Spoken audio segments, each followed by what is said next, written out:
మహబూబాబాద్ జిల్లా పరిసర ప్రాంత ప్రజలకు రెడ్డి బజార్ లో ఉన్న అరవింద పిల్లల హాస్పిటల్లో నవజాత శిశువులకు మరియు పిల్లలకు చికిత్స కోసం డాక్టర్ ఘనపురపు అరవింద్ ఎంబీబీఎస్ డిసిహెచ్ పిల్లల ఆరోగ్యం కోసం సంప్రదించగలరు. ఇప్పుడు ఉన్న వాతావరణం దృష్టిలో ఉంచుకొని పిల్లలను జాగ్రత్తగా చూసుకోవాలి, చేతులను శుభ్రంగా కడగాలి అని సూచనలు చేశారు. ఈ కార్యక్రమంలో డాక్టర్ అరవింద్ తో పాటు హాస్పిటల్ పిఆర్ఓ పాషా, హాస్పిటల్ సిబ్బంది తదితరులు పాల్గొన్నారు. అరవింద్ పిల్లల హాస్పిటల్ మహబూబాబాద్లో నేను వర్క్ చేస్తూ ఉంటాను. పిల్లల డాక్టర్ని. నవజాత శిశువులకి సూపర్ స్పెషాలిటీ చేశాను. సో ఈరోజు మీ ముందుకు రావడానికి గల ముఖ్య కారణం ఏంటంటే, మనకి వర్షాలు పడడం స్టార్ట్ అయ్యాయి. సో తల్లిదండ్రులు పిల్లల విషయంలో ఎలాంటి జాగ్రత్తలు తీసుకుంటే పిల్లలకి మంచి జరుగుతుంది అనే దాని గురించి మీ ముందుకు వచ్చాను. దాని గురించి 2 మాటలు చెప్దామని.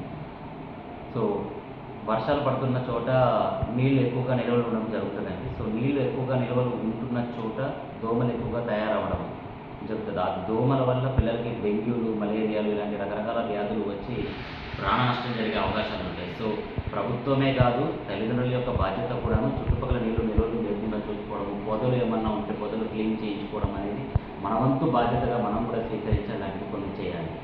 అండ్ ఇప్పుడు కలుషిత నీరు వస్తుంది. ఆ కలుషిత నీరు తాగి పిల్లలకి దగ్గు, జలుబులు, ఆయాసాలు, మోషన్స్, వాంతులు ఇలాంటివి రకరకాల రోగాలు వస్తూ ఉంటాయి. కాబట్టి నీళ్ళని బాగా కాగబెట్టిన తర్వాతనే, మరగబెట్టిన తర్వాతనే పిల్లలకి తాగిస్తే వాళ్ళకి కొంత ఇన్ఫెక్షన్స్ నుంచి మనము ఉపశమనం చేయడానికి అవకాశం ఉంటుంది.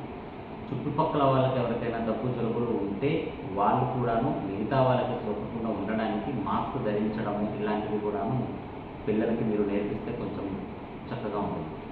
అతి ముఖ్యమైనది చేయాల్సింది చేతులు శుభ్రంగా కడుక్కోవడం. చేతులు శుభ్రంగా కడుక్కొని ఏ ఆహారాన్ని తీసుకోవడము, ఆహారం, పండ్లు అలాంటివి ఏదైనా సరే శుభ్రంగా కడుక్కోవడం ఇలాంటివి చేస్తే సగానికి పైన రోగాలు పిల్లలకి రాకుండా మనం జాగ్రత్త పడవచ్చు. ఇంట్లో మెష్ డోర్లు అలాంటివి పెట్టడము, దోమ తెరలు అలాంటివి పెట్టడము, పిల్లల జోలికి దోమలు రాకుండా మన వంతు ప్రయత్నం చేయడం అనేది చూసుకోవాలి.